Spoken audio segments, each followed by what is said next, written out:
पौष माह का महीना भगवान सूर्य को समर्पित है और पूर्णमासी की तिथि भगवान चंद्रमा को समर्पित। जय माता दी दोस्तों, मैं हूं आपकी दोस्त मीनू गुप्ता और आप सभी का स्वागत है लवपरी 21 में। आप जानते हैं कि पौष माह की पूर्णिमा कब आरंभ हो रही है। जो लोग पूर्णमासी का व्रत रखते हैं वो लोग कब रखें, और पौष माह की पूर्णमासी इतनी महत्वपूर्ण क्यों मानी गई है। पौष माह का महीना भगवान सूर्य को समर्पित है। जो लोग पौष माह के महीने में भगवान सूर्य देव की पूजा आराधना करते हैं उन्हें मोक्ष की प्राप्ति होती है। पौष माह के महीने में पवित्र नदियों में स्नान करने की परंपरा है, लेकिन जो लोग पौष माह के पूरे महीने में स्नान नहीं कर पाते हैं पवित्र नदियों में, तो उन्हें कम से कम पौष माह की पूर्णमासी को स्नान पवित्र नदियों में करना चाहिए और सूर्य को अर्घ्य देना चाहिए। लेकिन किसी वजह से अगर आप लोग पवित्र नदी में स्नान करने नहीं जा पा रहे हैं तो घर में ही नहाने वाले जल में गंगा जल मिला के स्नान करें और सूर्य देव को अर्घ्य दें। अगर पानी गर्म करके आप लोग स्नान करते हैं घर में तो इस बात का ख्याल रखें उसमें गंगा जल ना मिलाएं। आप स्नान करने के बाद ही गंगा जल अपने ऊपर खींच लें। पूर्णमासी की तिथि का कब आरंभ हो रहा है और कब समाप्ति हो रही है, अभिजीत मुहूर्त कब है और कब इस मुहूर्त में आप लोग किसी भी कीमती चीज़ की खरीदारी कर सकते हैं, चलिए जानते हैं। 24 जनवरी 2024 को रात में 9:49 पर पूर्णिमा तिथि आरंभ होगी और 25 जनवरी 2024 को देर रात 11:23 पर समाप्त होगी।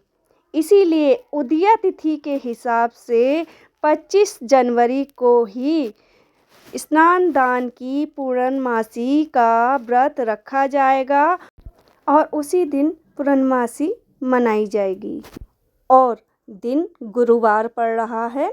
अब जानते हैं अभिजीत मुहूर्त, जिसमें भी कोई भी कीमती चीज़ आप खरीद सकते हैं। 25 जनवरी 2024 को दोपहर में 12:12 से लेकर 12:55 तक की दोपहर के अभिजीत मुहूर्त है। इस मुहूर्त में आप कोई भी कीमती चीज़ खरीद सकते हैं और कोई भी शुभ कार्य कर सकते हैं। जानते हैं पौष माह की पूर्णमासी को क्या करना चाहिए और क्या नहीं करना चाहिए। देखिए, पौष माह की पूर्णमासी को सुबह सूर्य उदय होने से पहले ही उठ जाएं। घर की साफ़ सफाई इत्यादि करने के बाद, स्नान आदि करने के बाद अगर आप पवित्र नदी में स्नान करने जा रहे हैं तो अच्छी बात है। अगर नहीं जा रहे हैं तो घर में ही गंगा जल डालकर स्नान कर लें और अगर गर्म पानी है तो इस बात का ध्यान रखें कि गंगा जल उसमें ना मिलाएं। स्नान करने के बाद गंगा जल अपने ऊपर खींच लें, ठीक है। सूर्य देव को जल चढ़ाते हैं तो जल चढ़ाते समय इस बात का ध्यान रखें कि आप हल्के लाल वस्त्र या नारंगी वस्त्र पहन के सूर्य देव को जल चढ़ाएं। सूर्य देव को तांबे के लोटे में जल भर लीजिए, उसमें रोली, अक्षत और कुछ मीठा डाल के सूर्य देव को जल चढ़ाएं। उसके बाद अगर आप किसी पवित्र नदी में स्नान करने गए हैं तो दान जरूर करें। देखिए, चावल का दान करते हैं तो बहुत अच्छी बात है, क्योंकि चावल का दान करने से चंद्रमा की स्थिति मजबूत होती है। और अगर नहीं करने गए हैं तो घर में ही दान निकाल लीजिए चावल का देने के लिए और कुछ दक्षिणा रख लीजिए, और जब कोई भिक्षुक या कोई ब्राह्मण आपको मिले तो उन्हें दान कर दीजिएगा। इस दिन पितरों को भी आप जल दें, ठीक है। और पीपल के वृक्ष में कहते हैं इस दिन माता लक्ष्मी अपना आगमन करती हैं, तो इस दिन पीपल की जड़ में आप मीठा जल जरूर चढ़ाएं। इससे माता लक्ष्मी अति शीघ्र प्रसन्न होती हैं और माता लक्ष्मी के साथ भगवान विष्णु का भी आशीर्वाद मिलता है। और हो सके तो इस दिन सत्यनारायण भगवान की कथा जरूर सुने। इस दिन 25 जनवरी 2024 को पूर्णमासी के साथ साथ गुरुवार का भी व्रत है। तो इस दिन जो लोग गुरुवार का व्रत रखते हैं और पूर्णमासी का व्रत रखते हैं तो उनके लिए बहुत ही ज़्यादा पुण्यकारी ये व्रत है, क्योंकि भगवान विष्णु को पूर्णमासी और गुरुवार का व्रत दोनों ही समर्पित हैं। और दोनों व्रतों में देखिए कुछ लोग तो पूर्णमासी का जो लोग व्रत रखते हैं या गुरुवार का व्रत रखते हैं तो एक समय मीठा भोजन खा लेते हैं, जैसे कि दूध रोटी या खीर इत्यादि बना के एक समय खा लेते हैं। लेकिन जो लोग फलाहारी रहते हैं वो अपना देख लीजिए, क्योंकि आप अपने स्वास्थ्य का ध्यान भी रखिएगा, उसी हिसाब से व्रत कीजिएगा। पूर्णमासी का व्रत और बृहस्पतिवार के व्रत में नमक नहीं खाया जाता है, इस बात का विशेष ध्यान रखिएगा।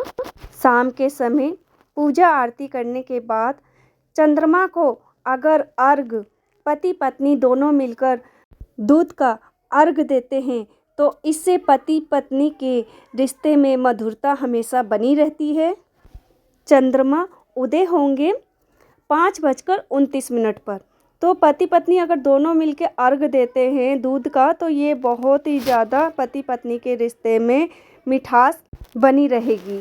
इस दिन गाय को गुड़ और चने की दाल खवाने से भी गुरु ग्रह मजबूत होता है और सभी प्रकार के सुख प्राप्त होते हैं। अब जानते हैं पौष माह की पूर्णमासी को धन प्राप्ति का आसान उपाय, क्योंकि साल में एक ही बार पौष माह की पूर्णमासी आती है। चलिए जानते हैं वो क्या उपाय है।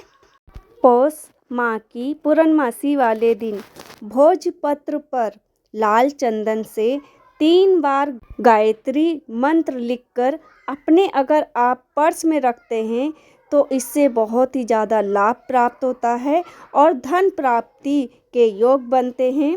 आप सभी को ये वीडियो कैसा लगा ज़रूर बताइएगा और वीडियो को ज़्यादा से ज़्यादा शेयर कीजिएगा।